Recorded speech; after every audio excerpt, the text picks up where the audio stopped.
Sahana Vavatu Sahano Bhunaktu Saviryam Karavavahai Tejas Vinavaditamastu Bhavit Vishavahai. Om Shanti Shanti Shanti. Vakratunda Mahakaya Suryakoti Samaprabha Nirvignam Kurumedeva Sarvakaryeshu Sarvada. Vasudeva Sutam Devam Kamsachanuramardanam Devaki Paramanandam Krishnam Bhande Jagadgurum. Gurur Brahma Gurur Vishnu Gurudevo Maheshwara Gurureva Param Brahma Tasmai Shri Gurave Namaha. Shruti Smriti Purananam Alayam Karunalayam Namami Bhagavad Padam Shankaram Lokashankaram. Rupam Drishyam Lochanam Drika Tadrishyam Draktumanasam Drishyadi Vrittaya Sakshi Drageva Natu Drishyate. Okay, we have had a substantial break. 2 weeks, 3 weeks since our last class. So I think we better revise a few things. So Priya, I will ask you to chant the 20th verse, 20 and 21. We finished up to 20, 21, and you chant those two. Asti bhati priyam rupam. Asti bhati priyam rupam. Namachetyam shapanchakam. Namachetyam shapanchakam. Adyatrayam brahma rupam. Adyatrayam brahma rupam. Jagatrupam tatodvayam. Jagatrupam tatodvayam.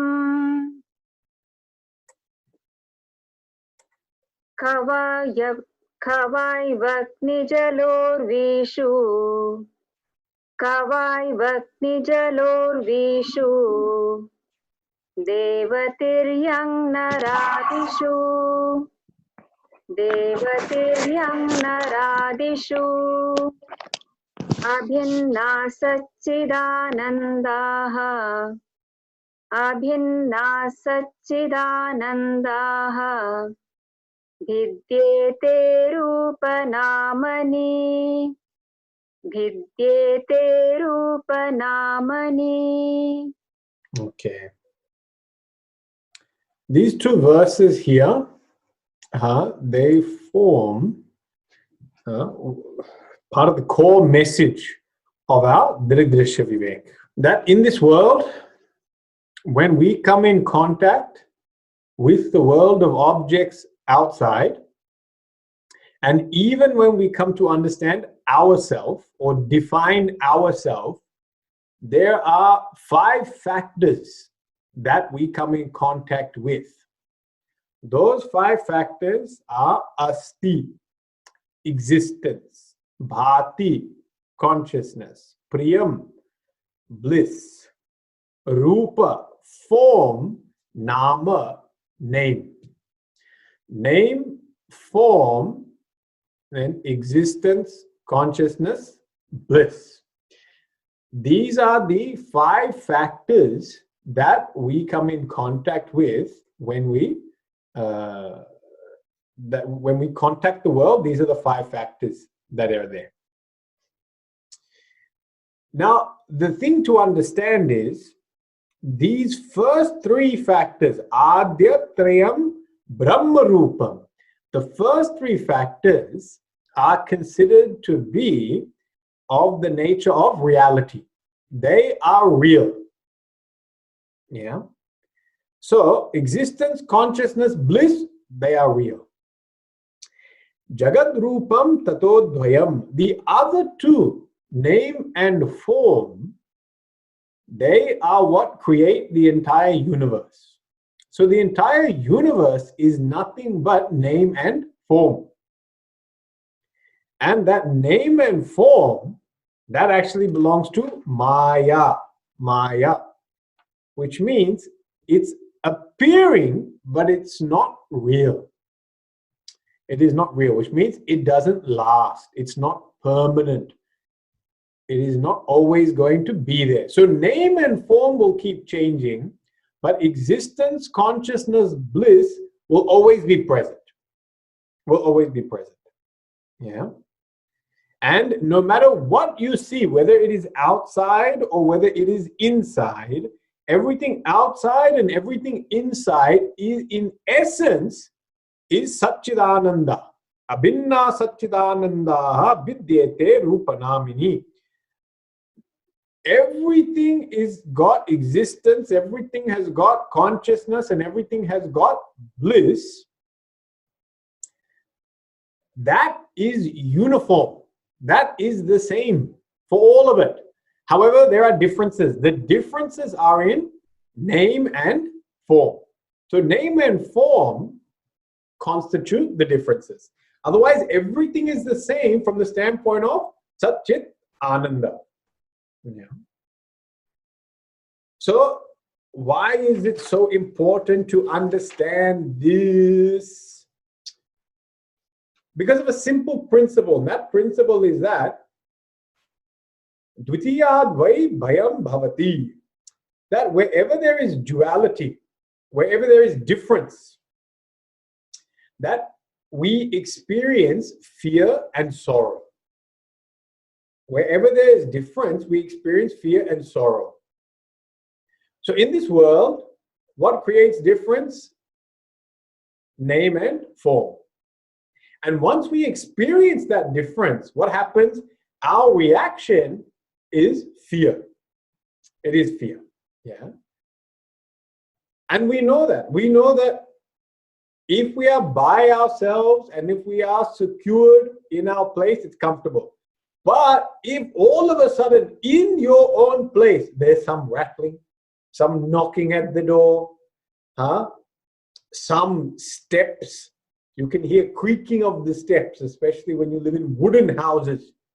And at night, it's very windy. Ooh, and when the wind blows, steps start creaking. It sounds like someone's walking up those steps. Now all of a sudden, there's a feeling that someone else is there. And because someone else is there, what is the feeling that comes? Fear. Fear comes. Fear comes. But if we can connect to the oneness, if we come back to unity, if we come back to non-difference and oneness, then all of a sudden that fear goes. Like when I meet family members, when you meet family members or friends, what happens is there's no feeling of them being different to you. You feel that you have the same viewpoints, same motives, same beliefs, same values, similar behavior. You don't feel that either one is a threat to each other. And therefore, although we see difference, but in actual fact, we connect at a level of oneness. Our connection is at oneness, even though there may be variety in front of us. And so this is a very key and important point, because it is only when we come to embrace, a vision of oneness, that we find peace and happiness, that we overcome all agitations and all confusions. And this is a very important and deep fundamental tenet of Vedanta, that in oneness there is happiness, but in manyness there is sorrow. So the scripture is always trying to bring us towards that oneness. However, our perception of this world is plurality. We see manyness. We see manyness. But Scripture is saying we need to somehow get back to oneness. So this is what the Shastra is trying to do. It is trying to help us on a journey from seeing many, which causes pain and sorrow, to experiencing oneness, which brings about love, peace, and happiness. Okay. So they've given us now a bit of a clue. They have given us something very deep to ponder over, and that is that all things are made out of asti bhati priyam rupam namachet amsha panchakam. All things have got 5 factors. 3 of those factors, existence, consciousness, bliss, are common everywhere. But there are 2 factors, name and form, and they create differences. From these differences, of course, we are then going to experience the world of plurality, and also then sorrow, frustration. Okay, so now the text, having given this piece of knowledge, this is a very deep knowledge, asti bhati priyam rupam namachet amsha panchakam, very deep. Now it says, how are we going to abide in that knowledge? How do we live that knowledge? How do we make this knowledge our own living experience rather than knowledge in the book? Because as long as it remains as knowledge in the book, it doesn't become our experience. And if it doesn't become our experience, we do not become blessed by that knowledge. Which means we may understand the world to be one, but we still experience sorrow, frustration, and anger with this world. That means that that knowledge has not become digested. Gurudev gives a very nice example about how knowledge is to be digested. And he says, just like when you have a cup of tea, and in that tea you like sugar. Some people love sugar, so they don't put 1, they put 2, and I've seen people 3, 4. Woo! But now when you just put that sugar in the tea and you leave it, what happens is, if you sip the top will still taste unsweetened. It doesn't have the flavor of that sugar at all. So what do you have to do? You take a teaspoon, stir, stir, stir, stir, stir, stir, stir. As you stir that up, that sugar melts and assimilates with every part and particle of the tea. Every aspect of the tea now is influenced by the sugar, and now when you drink it, every part of that tea is sweet. In the same way, when we study and understand things academically, then it is like knowledge that just sits in our brain, our intellect. But it has not been stirred, and because it hasn't been stirred, it does not pervade our entire being. It does not change our perception. It does not change our beliefs, views, attitudes, behavior. So our behavior still remains unsweetened, even though we have been given this sweet knowledge, but our behavior remains unsweetened. So what do we have to do? We have to stir it so that it becomes one with us.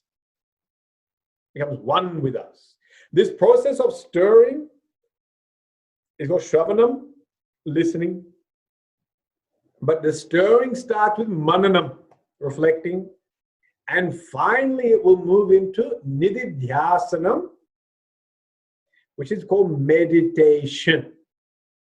It's called deep contemplation, but often we also call meditation.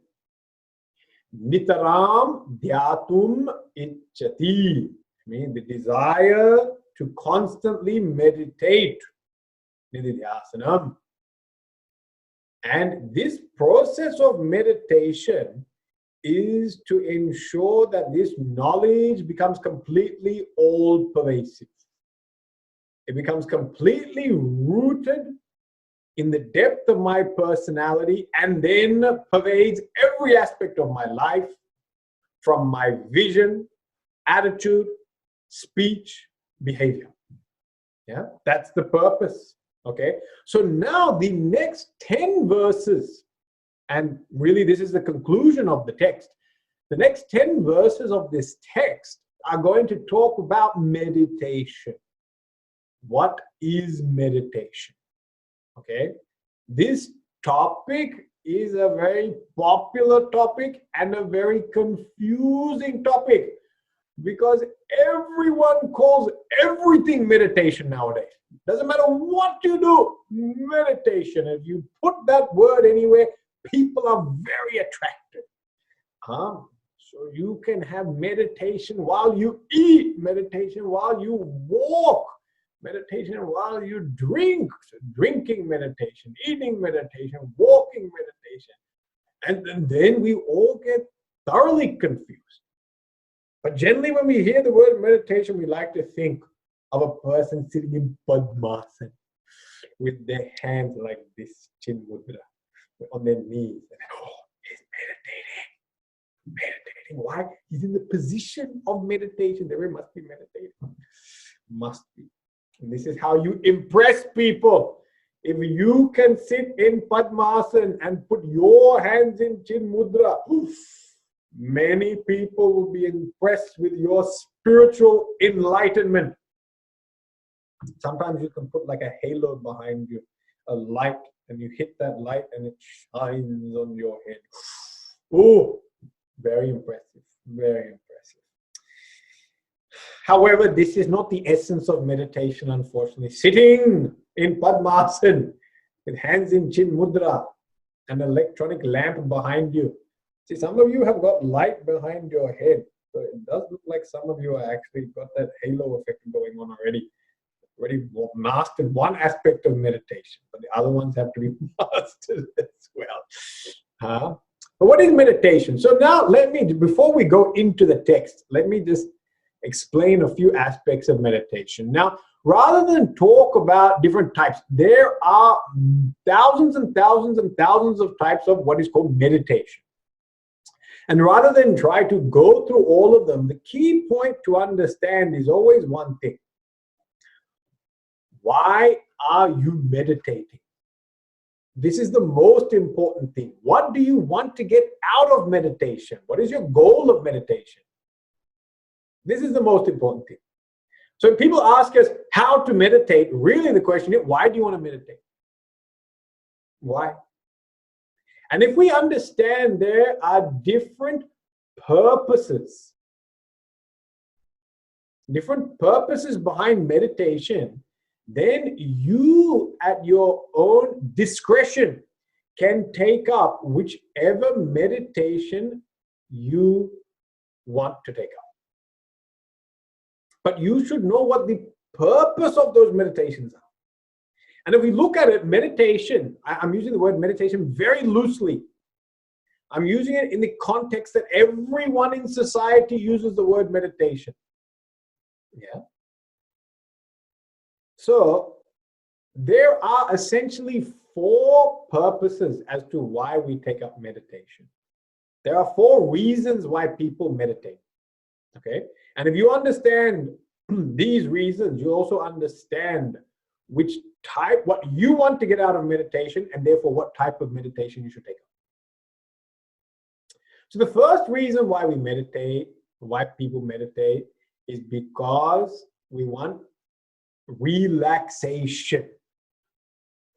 We want relaxation. That's the first reason, is to be relaxed. Yeah. People have a lot of anxiety, a lot of thoughts going on, so many things. I feel very stressed. So whenever we feel stressed, oh, you know what?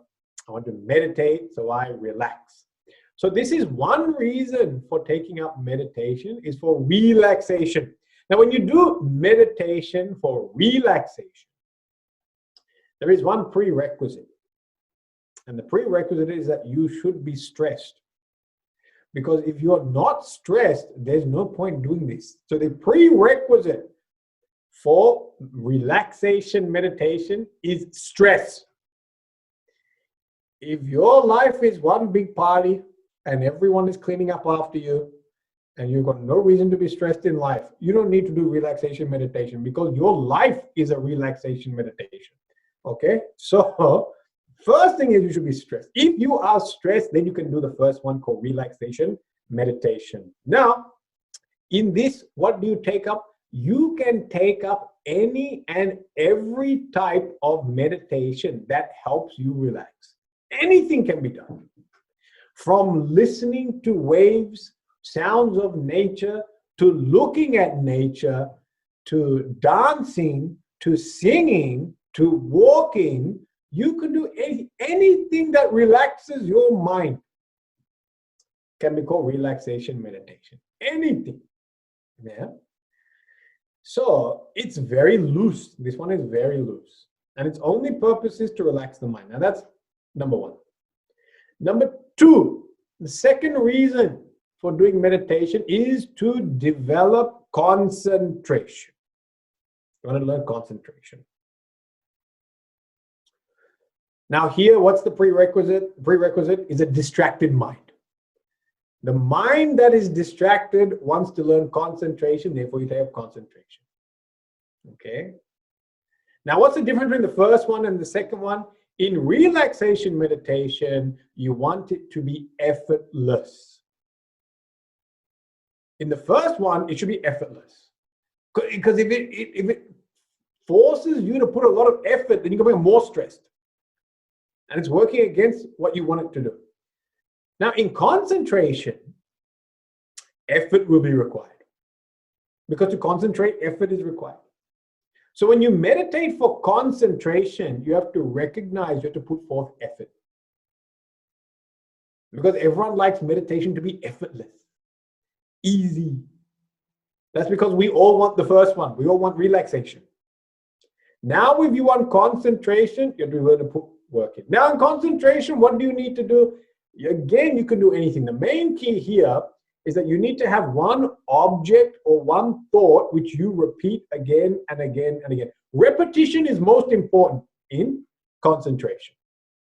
You repeat the same thing again and again and again and again. Look at the same thing again and again and again and again.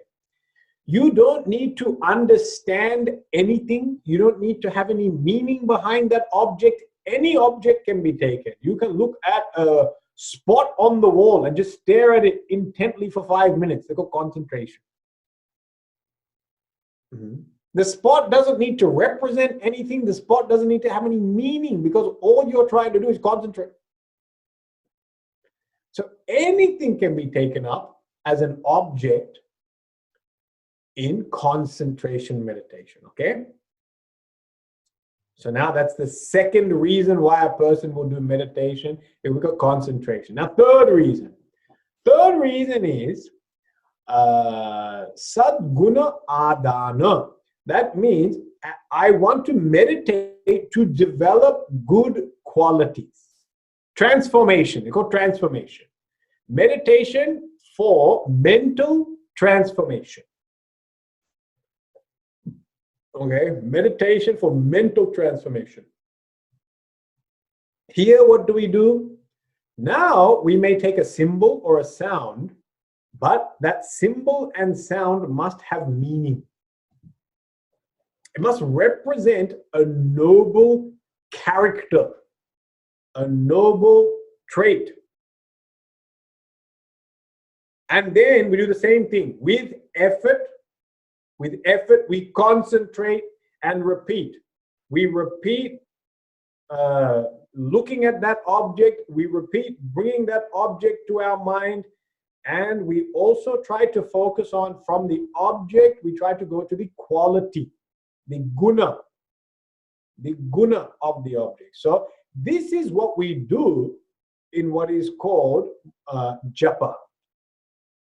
When we do japa, or Saguna Upasana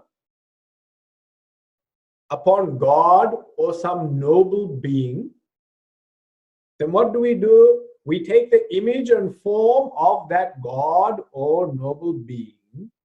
We then think about the qualities of the Lord, all compassionate, all loving, all blissful, Ananda Swarupaya Namaha, Karuna Sagaraya Namaha. And we take all these qualities, and as we meditate, we have to now start thinking of the guna, quality.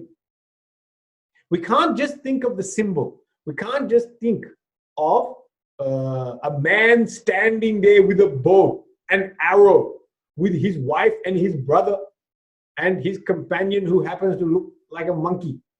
We can't just look at that. That doesn't mean enough. Yeah.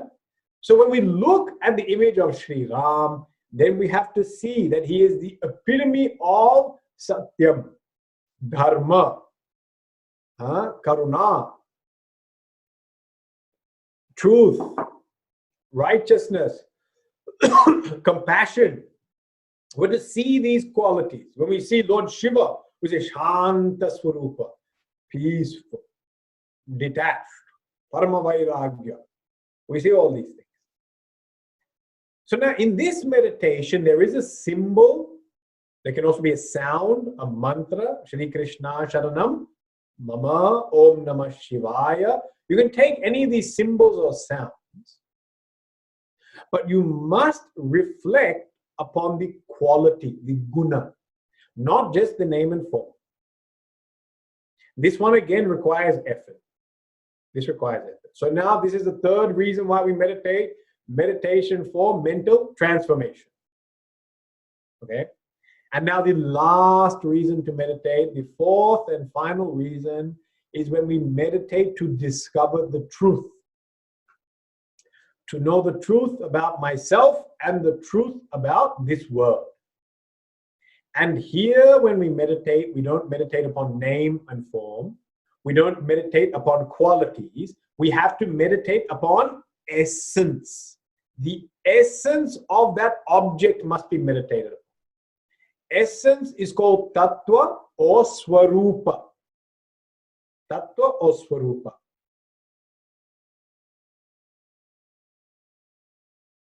And with this Tattva and Swarupa, we have to inquire. Yeah? We have to inquire, who am I? And we must come down to Aham Satchidananda. I am Satchit Ananda, the Tattva. That is my Tattva. Not the name, not the form, not the qualities. I have to go to Tattva. This is the fourth and highest level of meditation. In the Upanishads, it is largely this one that they are talking about, this fourth level. And in this Drig-Drishya Vivek, it is the fourth one that we are talking about. So Drig-Drishya Vivek is looking at this meditation upon your essential nature, your tattva. It is not a meditation upon your divine qualities. It is not a meditation upon name and form. And it is not a meditation for relaxation. It is a meditation to become established and realize your true nature. Satchidananda.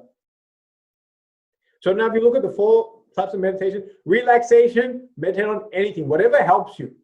Whatever helps you, just take that up. If we look at the second one, concentration. In concentration, you focus on name and form. Name and form is very important. If you look at transformation, guna is very important. The quality is very important. And if you look at the final form of meditation, tattva, swarupa is most important, the essence. So it's all about a shift. Where are you placing your focus? Wherever you're placing your focus, that's the type of meditation you're doing, and that's the outcome you're going to get. So if I'm meditating upon gunas, you're not going to get self-discovery. If you're meditating upon the Lord's glories, you're not going to get self-discovery. You can develop the qualities of God. You can rise above likes and dislikes. You can have universal love for all beings, but you won't get moksha. You're not going to get tattva bodh, tattva jnanam, tattva anubhuti. You're not going to get that. Because meditation is for the wrong meditation for the wrong reason. If I'm meditating for the sake of developing concentration, it doesn't mean your mind is going to become any more pure. You can become more concentrated and have a much more powerful mind, but it doesn't mean your mind is any more pure or noble. Because you're focusing on name and form, you're not focusing on quality. So even when we're meditating, we have to become aware of what we are paying attention to. If we're paying attention to the name and form, you're not going to get transformation, and you're certainly not going to get realization. If you're meditating just so you feel relaxed and peaceful, then again, you may not even get concentration, because you might keep changing and flickering what you meditate upon because you keep looking for something to bring you peace. So you keep changing the object of meditation to give you peace. Therefore, you don't get concentration, you don't get transformation, and you certainly won't get self-discovery. You get peace. You get a temporary relief from your stress. Okay. So this is what we have to be clear about. That when we take up meditation, we have to know which one am I focusing on, because that's going to determine the result that I'm going to get. Okay. So here are the 4 different types of meditation. Here in Drig-Drishya Vivek, the focus is on the 4th type, where we are going to discover our true nature. Tattva jnanam, tattva bodh. Yeah, what is our true nature? That is what we are going to discover. Okay, so now I hope that is clear. Now we'll chant verse 22. Verse 22 is now going to start the discussion on meditation. Okay, I'll share that. And Priya, I hope. Yeah, you're unmuted. I'll share this and then you can chant. Upekshya nama rupe dve. Upekshya nama rupe dve. Satchidananda tatparaha. Satchidananda tatparaha. Samadhim sarvada kuryat. Samadhim sarvada kuryat. Hridaye vatava bahihi. Hridaye vatava bahihi. Okay, thank you. That came out very clear. Okay. So now what do we have here? Our initial instruction on meditation. And what does it say? It says, Upeksha nama rupe dve. Nama rupe dve, dve, these 2. What are they? Name and form. These 2, both name and form, upeksha. Upeksha means to neglect, ignore. Upekshanam, ignore or neglect. Neglect and ignore name and form. And where do I place my attention? Satchidananda tatparaha. Tatparaha, place your attention. Tatparaha means take that to be important. Tat, that, paraha, supreme. Take that to be supreme. What? Satchidananda. So here, neglect name and form and focus on essence. Focus on essence. Satchidananda is the essence, is called Swarupa, is called Tattva. My essence.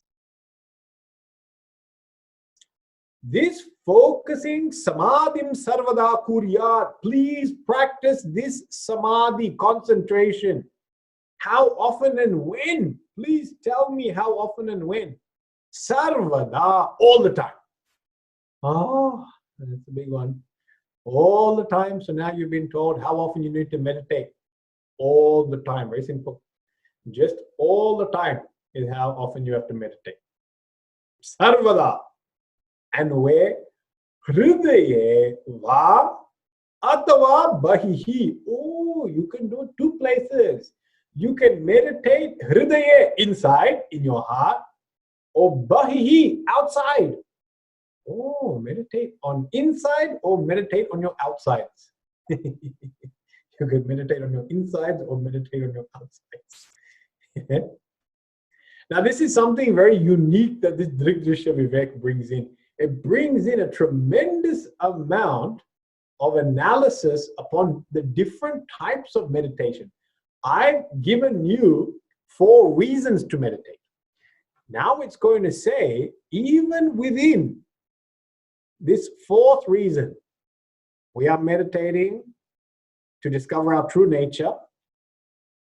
It's going to say there are many different ways that you can approach this. Okay? This is a unique aspect of Drig-Drishya Vivek. Now, first of all, let us just look at the basic components. It's very beautiful what is said here, because the essence of meditation is given really in that first line. What is the essence of meditation? It is discarding unwanted thoughts and focusing on your goal. That's the essence of meditation. Discarding, ignoring unwanted thoughts and focusing upon your goal.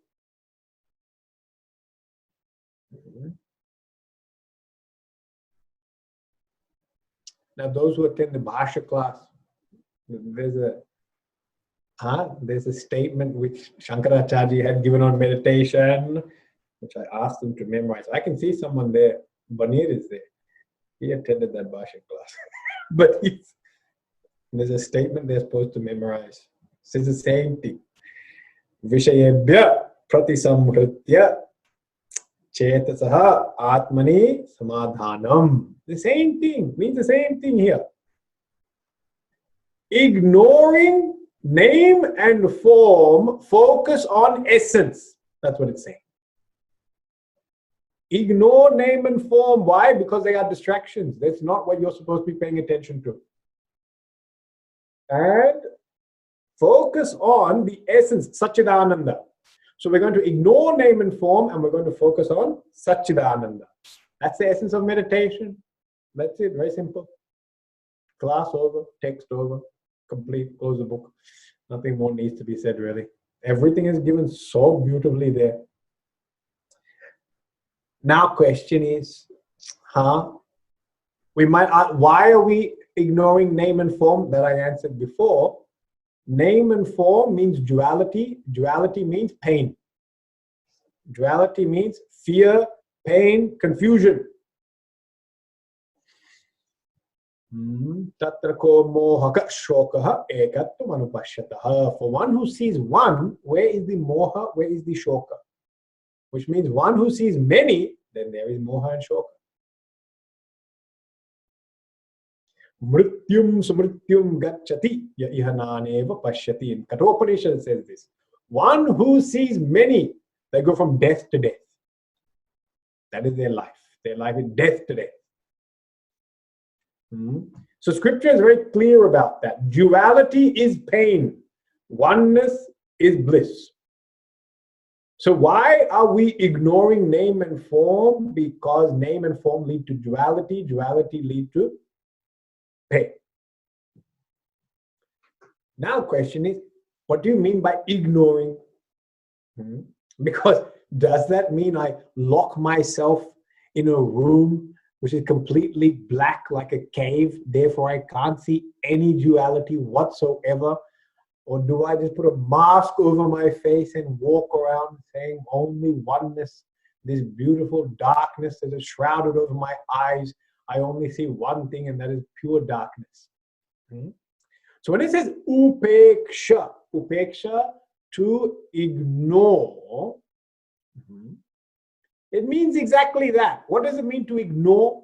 Like when you're sitting in your house and the children are just doing something, playing some game, and just you watching them is frustrating you. And I say, just ignore it. Don't look at it. Let them do what they have to do. You ignore. So you're reading a book, and in front of you, the two children, they're playing some game, but that game is just, when you look at it, it's very frustrating. You say, ignore it. That doesn't mean you need to shun the world. It means what? Don't place your attention there. That's what it means. To ignore something means don't place your attention on that. Don't place your attention, because whatever you place your attention on, slowly that thing gains importance to you. It slowly starts gaining importance. Yeah. So one aspect is don't place your attention on it. But what's really important is don't give it importance. That's the essence. The essence of upeksha, which means to be indifferent, to neglect, to ignore, means don't give it importance. Don't give name and form importance. Don't give name and form importance. It can be there. Let it be there. You don't give it importance. Keep looking for the essence. That's what your focus is. Your focus should be on the essence, Satchidananda. Yeah. Now, it doesn't mean you have to remove name and form. It doesn't mean you have to become blind to name and form. It means you have to shift your focus. Shift your focus from name and form to the essence. Like this. Let us look at this example of gold. Gold and the various ornaments.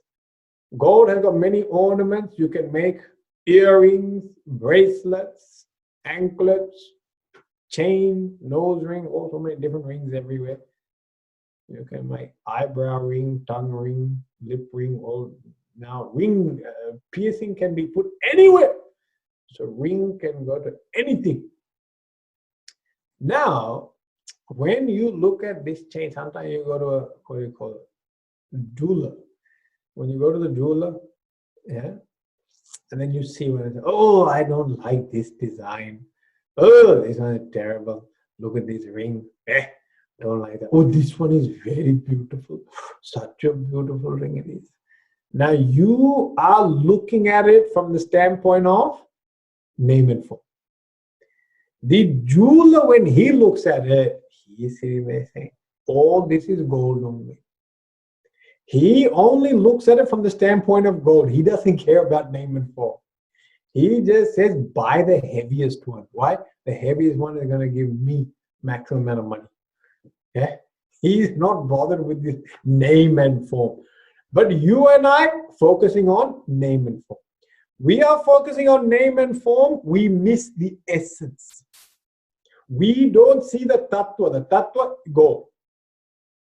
We are seeing the shape of the ring, the engraving on the ring, the carving on that ring or chain. That's what we are looking at.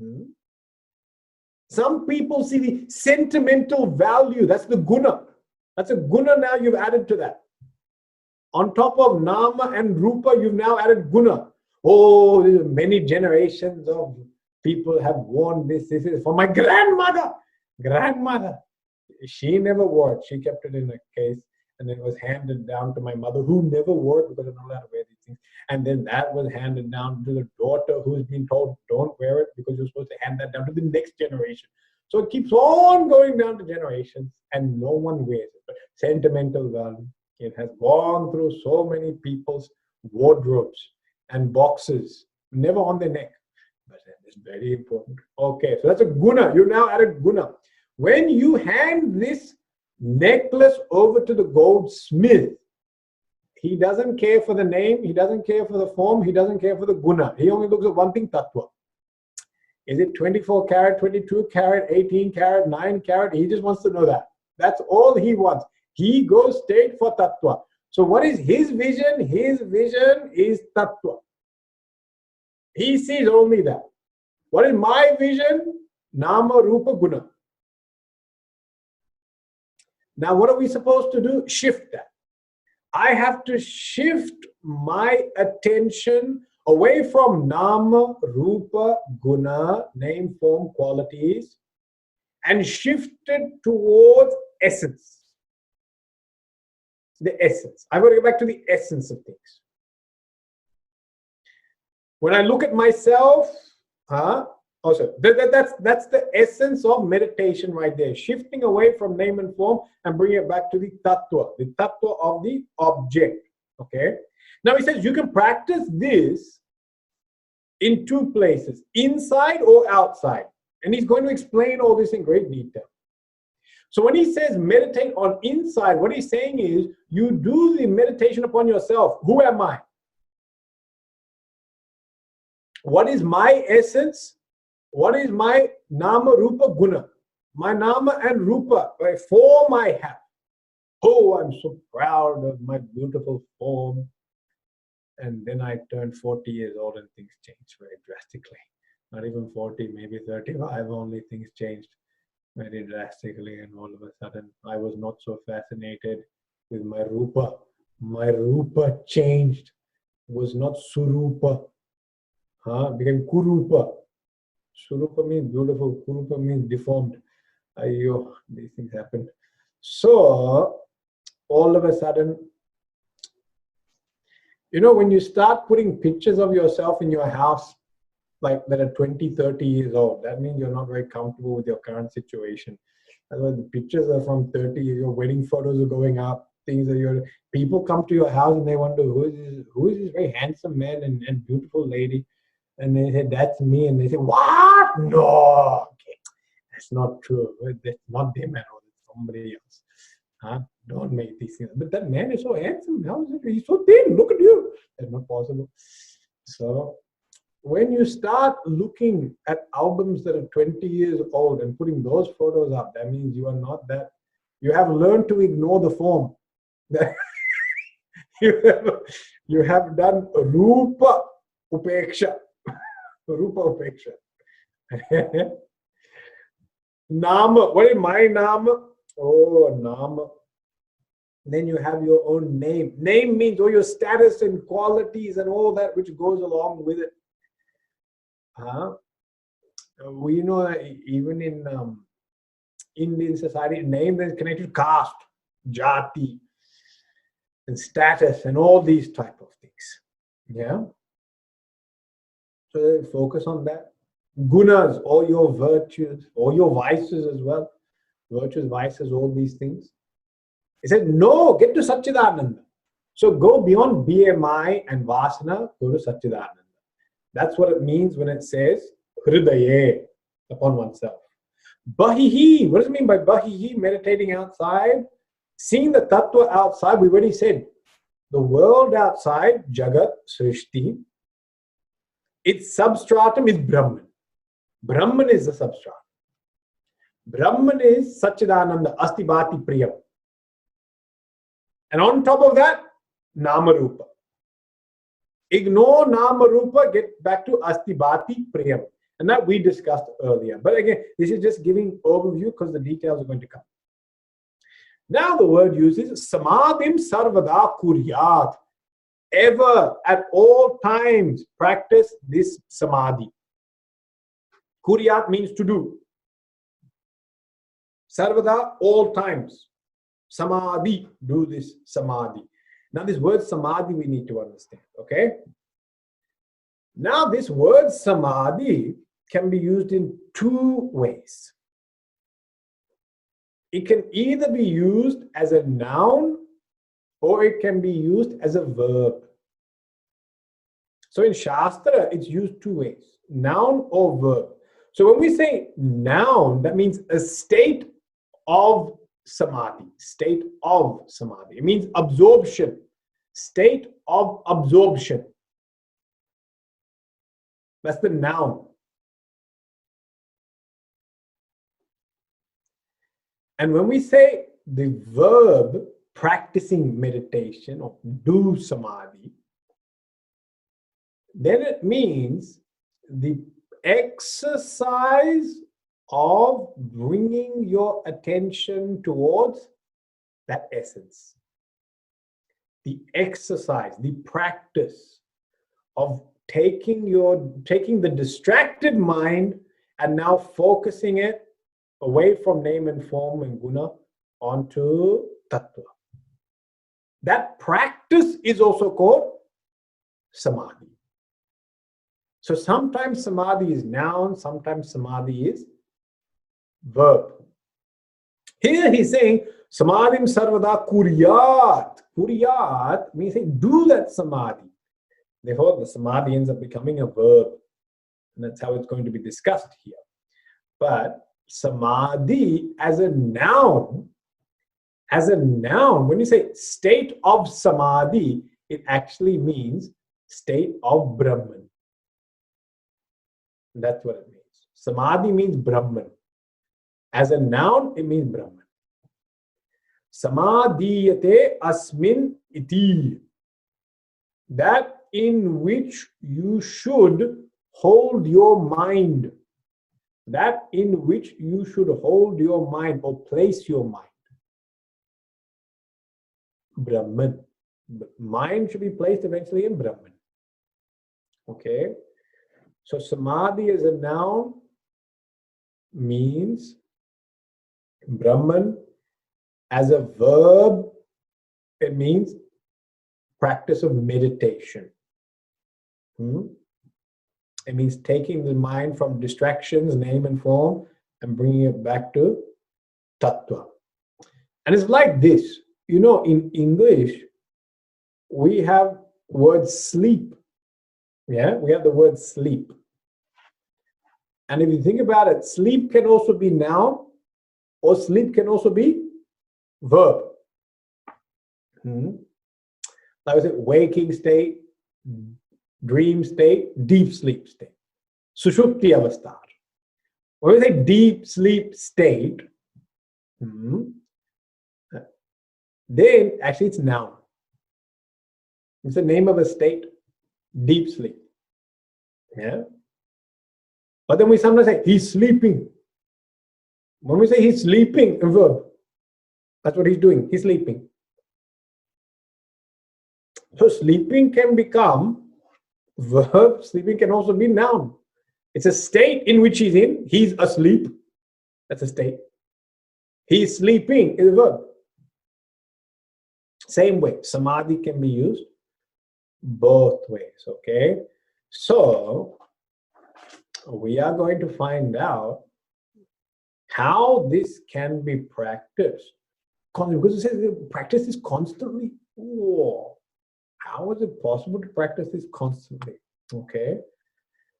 Now, in order just to help things out, there are some terms that are going to come. One of the terms that's going to come is the term called Savikalpa and Nirvikalpa. These two words are going to come. The next verse, a lot of words are going to come. I'm just going to give you dose by dose. We're not going to chant the next verse yet, because too many verses will be there. But now we've understood Samadhi verb and Samadhi noun. They're going to use two words. And what's called Savikalpa Samadhi, Nirvikalpa Samadhi. Savikalpa means with Vikalpa. Nirvikalpa means without Vikalpa. Now the only question is, what is Vikalpa?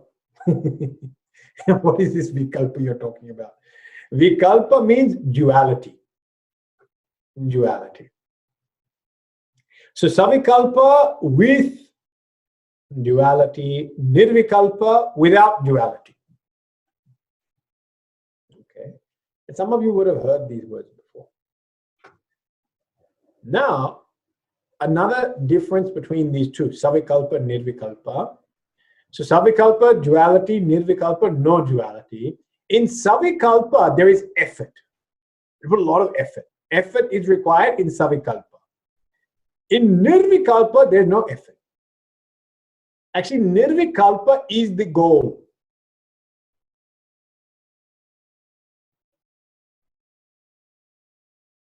So Nirvikalpa is actually the noun. That's the state we're trying to get to. We're trying to get to the state of Nirvikalpa Samadhi. Moksha. Nirvikalpa Samadhi is called moksha. So Nirvikalpa is the noun. Savikalpa is the verb. So you practice Savikalpa so that you end up in Nirvikalpa. Practice Savikalpa so you get to Nirvikalpa. Now, what is the nature of Savikalpa? With duality. And where is it going to keep you? It's going to end you up without duality. Oh, that sounds a bit confusing. Because it starts and it has duality, but you end up without duality. How is this possible? Now again, go back to the example of sleep. People say, I'm going to sleep. Yeah, we say, I'm going to sleep. Now, when we are going to sleep, what are all the things we do? Brush teeth. Change into pajamas. Put nice pajamas on, soft. Wash face. Make sure electric blanket is turned on. So cold. Electric blanket 3. You have to do that. You should do that first actually, then because it takes about 20 minutes for that thing to warm up. So first, electric blanket. Brush teeth. Wash face. Change into pajamas. Yeah, then some people, I think they put creams on their hands and their faces, and they do there's a big skin routine that goes on for some people. So skin routine, exfoliate, infoliate, whichever foliate you want to do, foliate, okay? All this is part of the wind down process. You know, we're winding down. But you told your family, what are you doing? I'm going to sleep. But now, exfoliating, infoliating, washing, brushing, changing, electric blanket, all this is going on. Why are you doing all this activity? All this is activity. This is not sleep. Why are you doing this activity? Because this activity is going to facilitate you entering into deep sleep. Yeah? When you do this whole routine, then you lie down on your bed. Some people also read. They'll read a book. And if you read anything that's too juicy and too interesting, you won't fall asleep. And if you read anything that's too funny and you watch anything that's too funny, you won't fall asleep. Therefore, you have to read something that will put you to sleep. And therefore, we sometimes recommend the Brahma Sutras. So when you read the Brahma Sutras, you're, I don't understand what's happening. It can happen. It can happen very fast. Some people in the morning, if they study Brahma Sutras, also go to sleep. So Upanishad, Brahma Sutras, sometimes this type of reading material, this can knock you out straight away. Yeah. All these things, these are preparations for sleep. Sleep is a state where you give up all of this. In sleep, all this activity is gone. The activity of reading is gone. The activity of watching the TV is gone. The activity of brushing teeth is gone. The activity of pajama is gone. Everything is gone. That is the goal. The goal is to get into that state where all activity, duality, gone. But in order to get to that state, I have to do something to get there. So I have to do something to finally do nothing. Does that make sense? You have to do something to eventually do nothing. It's a funny thing. Huh? That's why, you know, when people say, what are you doing? I'm doing nothing only. No. You're doing something. You're doing something. But is that something going to lead to nothing? That's the key. So if you are that preparation to sleep, in language we still say, I'm going to sleep. But your going to sleep involves lots of activity, but that activity is going to end you up in a state of no activity. Deep sleep. So the preparation is what is called Savikalpa Samadhi. The end state is called Nirvikalpa Samadhi. Okay, does this make sense? All the preparations we are doing, the meditations, they involve meditator and object of meditation. That's the duality, me and the object. Me and the object, duality is there. I'm doing that. I, the meditator, and meditating upon this object, and I'm practicing very hard, and I'm doing my best, and I'm trying to go from name and form into essence. And finally, when my mind gets absorbed in that essence, then I give up all my effort, I give up name and form, and I end up effortlessly abiding in my true nature. Effortlessly abiding in one's true self is called Nirvikalpa Samadhi. That is the Nirvikalpa Samadhi. Effortless absorption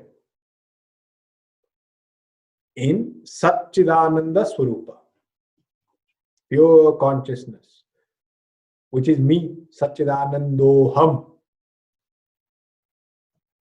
Okay, so this effortless absorption, effortless awareness, effortless abidance, whatever you want to call it, of what? Satchidananda. That is our goal. That is our goal. Effortless absorption in Satchidananda. That's our goal. How are we going to get that? We have to put some effort forth. That effort you put forth, Savikalpa Samadhi. Okay? And now this Savikalpa has got many different types. Okay? So that's what's beautiful about this book. So we know now, end goal, Nirvikalpa Samadhi. Preparation, Savikalpa. And this Savikalpa has got many different types. 4 different types of Savikalpa Samadhi will be given. 4 different roads or paths towards the one destination. The one destination, Nirvikalpa. Yeah? 4 different roads are going to be given. It's just like when we go to sleep, different people have different routine. Everyone got different routine. For children, you have to read some story to them.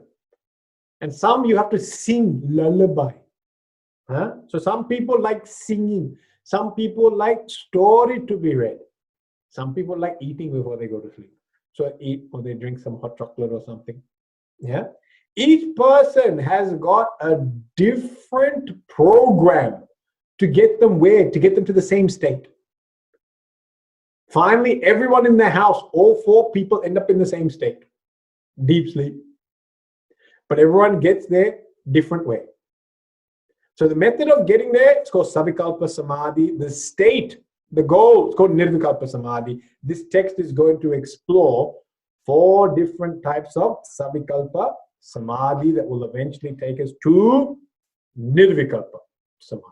Okay, so that we will see in the next few verses. Okay, but please, if you just try to memorize verse 22, that top line. Upekshe nama rupe dve satchidananda tatparaha. That's the essence of meditation right there. Discarding thoughts of distraction, unwanted thoughts, and focusing on the object of your choice. Yeah? And here it is Satchidananda. That is the essence of meditation. Okay. Okay. I think we'll conclude this week. And we'll look at these in the following week. Oh.